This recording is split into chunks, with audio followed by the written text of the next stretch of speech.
अस्सलामुअलैकुम। आप देख रहे हैं मेरा YouTube channel cooking with Nazia Azmat. आज हम बनाएंगे वाइट सवैयाँ। तो बनाना स्टार्ट करते हैं। बिस्मिल्लाहिर्रहमानिर्रहीम। सबसे पहले मैंने वाइट सवैयाँ ले ली हैं। ये सवैयाँ बहुत अच्छी और बहुत टेस्टफुल बनती है और बहुत हेल्दी भी होती है। एक बर्तन लेंगे, उसमें हम सवैयाँ लेंगे। ये हाफ़ के जी सवैयाँ है, तो मैं इससे तकरीबन 1.5 पाव सवैयाँ लूँगी। इसको पहले हम ड्राई रोस्ट करेंगे हल्का सा। उसके बाद ठंडी करके हम इनको बॉयल करेंगे। बहुत ईजी है और बहुत खाने में बहुत अच्छी लगती हैं। स्पेशली हमारे घरों में ईद पे ये ज़रूर बनाई जाती हैं।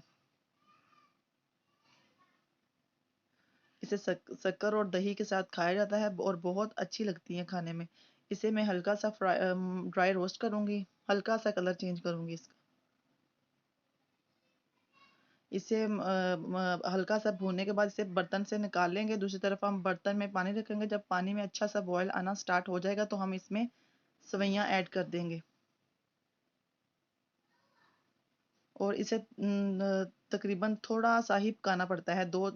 पानी में डालने के बाद 2-3 मिनट के बाद ये सवैयाँ पक जाती हैं। फिर इसे हम स्टेन कर लेंगे। थोड़ा सा मैंने कुकिंग ऑयल ऐड किया है ताकि सवैयाँ खिली खिली सी बने, आपस में चिपके नहीं।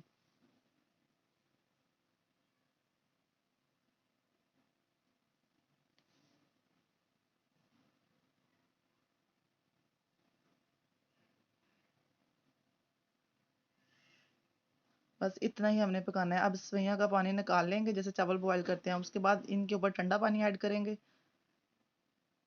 और इसे दही और शक्कर के साथ सर्व करेंगे। बहुत अच्छी और बहुत टेस्टफुल लगती हैं। और बॉयल करने के बाद इसमें मैं थोड़ा सा देसी घी लगाऊंगी। ये ऑप्शन है, आप लगाएं तो भी ठीक है, ना लगाएं तो भी ठीक है। इससे बड़ा अच्छा देसी घी का फ्लेवर आता है। इस तरह सर्व करेंगे शक्कर और दही ऐड करके। मुझे दीजिएगा इजाज़त। अल्लाह हाफ़िज़। अपना और अपने प्यारों का ख्याल